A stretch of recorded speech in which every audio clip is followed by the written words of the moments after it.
Welcome back, everyone. Today, we're exploring the dark and mysterious side of pictures that at first glance seem harmless, but behind them lie terrifying stories.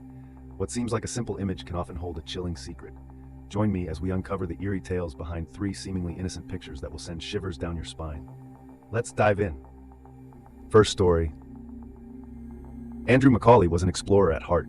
He began his journey as a rock climber and mountaineer, establishing numerous big wall routes in Australia, along with several first ascents in New Zealand and Patagonia during the 1990s.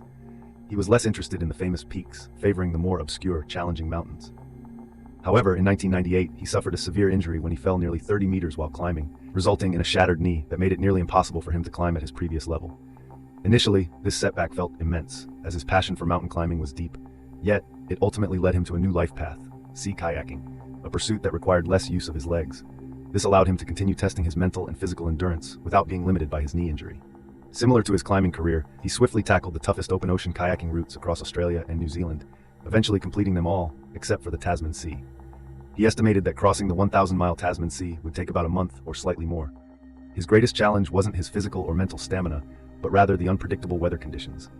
With at least 30 days at sea, there was no perfect time to embark.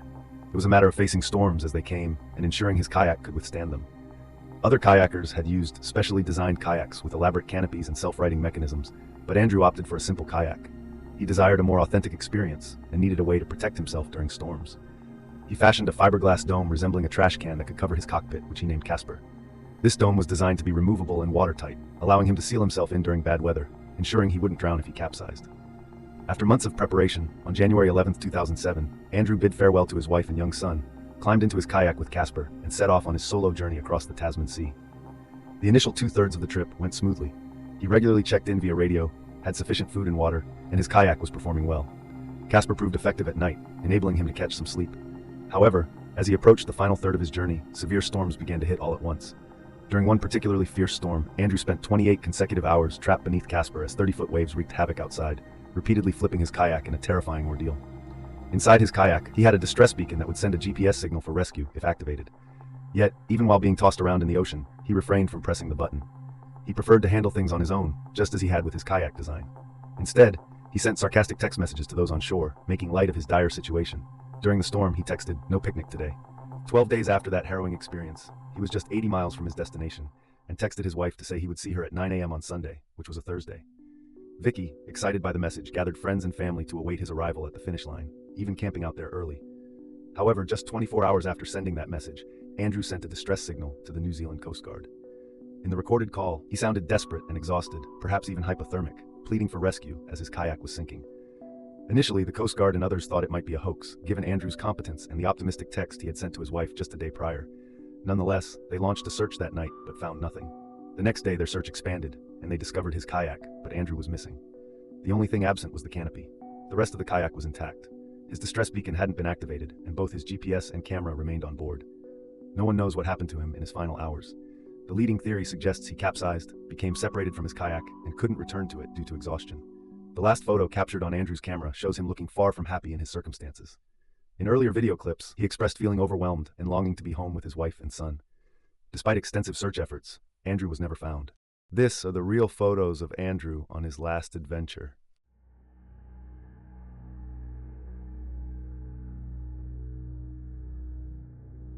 Story number 2.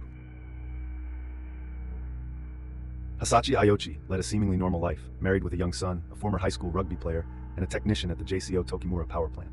The company he worked for, JCO, had been prioritizing productivity and profits over safety since 1993, even creating their own set of rules known as the Shadow Guide, which blatantly disregarded nuclear power plant regulations. On September 30th, 1999, Ayochi and his colleagues were producing fuel for the fast reactor called JoJo. The containment tank they used, as per the Shadow Guide, was not designed to hold the amount of radioactive materials being poured into it. During the process, a criticality event occurred, causing a loud bang and a blinding blue flash of high radiation levels. Ayochi, leaning over the tank, bore the brunt of the exposure.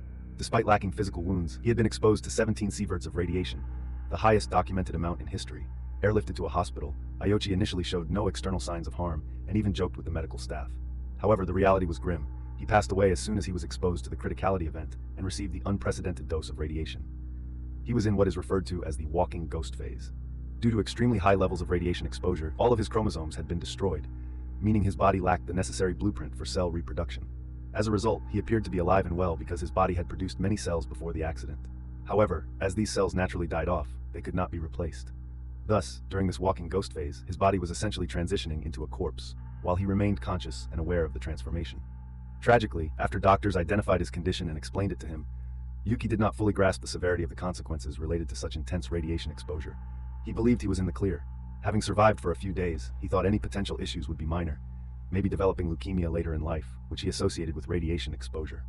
His primary concern was the possibility of spending more time in the hospital. All he wanted was to go home.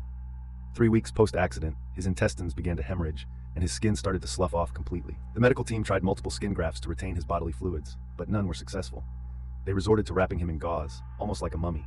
Remarkably, by November 27th, 2 months after the accident, he was still alive, but his pain reached unbearable levels, necessitating a medically induced coma. During the coma, his heart stopped 3 times, and he had to be resuscitated on each occasion. After the third revival, he pleaded for them to stop treating him and to leave him alone. Despite his protests, the medical staff continued to study him intensely, eager to understand the effects of such radiation exposure and how he would respond to treatment.